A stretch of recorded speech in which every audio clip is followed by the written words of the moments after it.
In sports, there's this concept called home field advantage.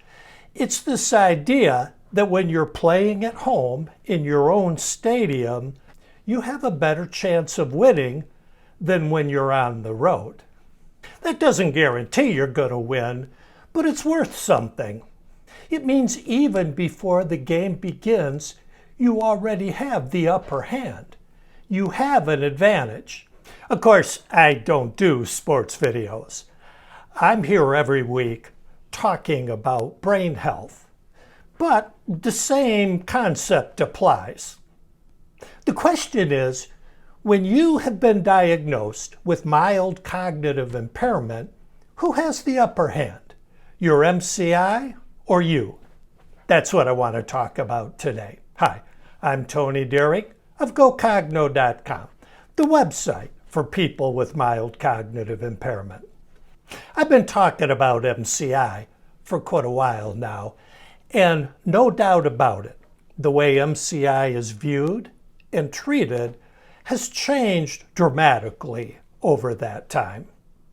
One of the biggest changes has to do with what you might think of as the balance of power between MCI and the people who have it. In a relatively short period of time, that balance has shifted in your favor. And when I say shifted, I mean by a lot. But one thing I've come to understand is that doesn't really do you a lot of good unless you know that and you believe it and you act on that belief. So my question to you today is one of mindset. Sincerely, in your heart of hearts, who do you believe has the upper hand? Your MCI or you? I will say this much. For a very long time, MCI was viewed as having the upper hand.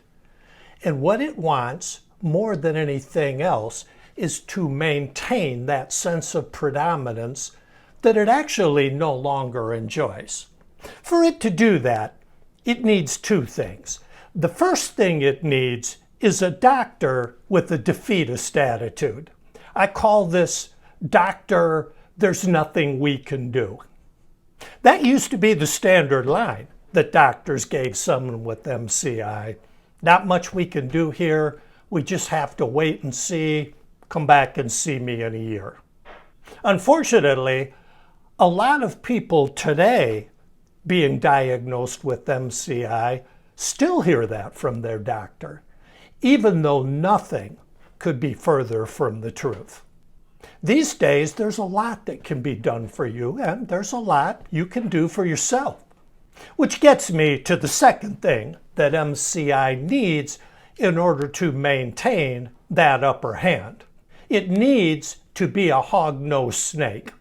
You may not have heard of the hog-nosed snake, but you know what a cobra is. It's deadly. If you get bitten by a cobra, its venom can paralyze you, and it can ultimately be fatal. So this is not a cobra.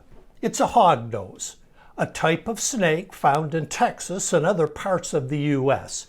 It's known for puffing itself up in a way that makes it look like a cobra.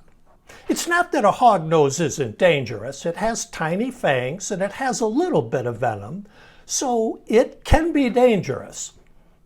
But when it puffs up like a cobra, the intent is to scare the hell out of you and paralyze you, not with its venom, but with a sense of fear and helplessness against it, which is what MCI can do if you let it.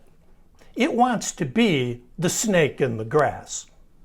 The last thing it wants you to do is say, okay, this is very serious, but this is a medical condition that can be caused by any number of things, many of which are treatable.